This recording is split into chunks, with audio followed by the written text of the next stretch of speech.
Chaque jour, Charles et Carole vous présentent la leçon de l'école du sabbat.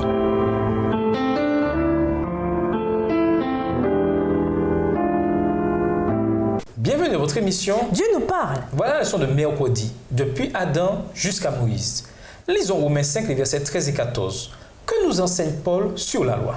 Romains 5, les versets 13 et 14. Car jusqu'à la loi, le péché était dans le monde. Or, le péché n'est pas imputé quand il n'y a point de loi.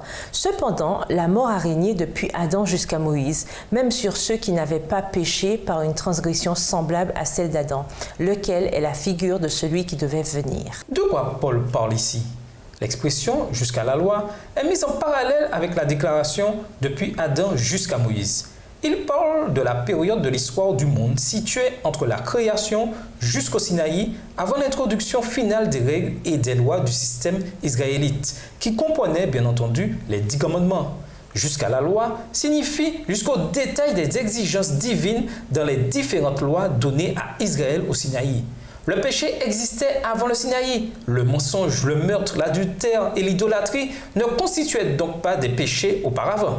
Bien sûr que si. Il est vrai qu'avant le Sinaï, les hommes avaient généralement une révélation limitée de Dieu. Mais ils en savaient suffisamment pour être tenus pour responsables. Dieu est juste et ne va pas punir quiconque injustement.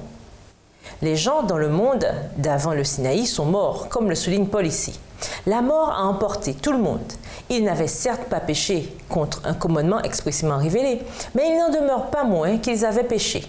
Ils avaient les révélations de Dieu dans la nature et ils n'y avaient pas répondu. Ils étaient donc tenus pour coupables. En effet, ce qui chez lui était visible se voit fort bien depuis la création du monde. Ils sont donc inexcusables. Romains 1, le verset 20.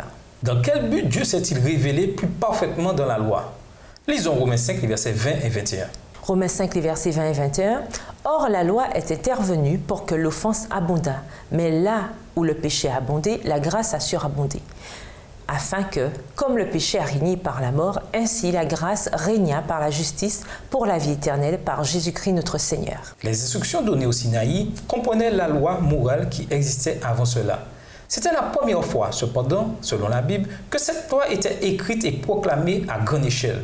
Quand les Israélites commencèrent à se comparer aux exigences divines, ils découvrirent qu'ils étaient bien loin du compte. Autrement dit, la faute a foisonné. Ils prirent soudain conscience de leur transgression. L'objectif d'une telle révélation était de les aider à voir leurs besoins d'un sauveur et de les amener à accepter la grâce si gracieusement offerte par Dieu. Comme nous l'avons déjà souligné, la foi véritable de l'Ancien Testament n'était pas légaliste. Comment les lois de votre propre pays vous révèlent-elles une conception humaine du bien et du mal?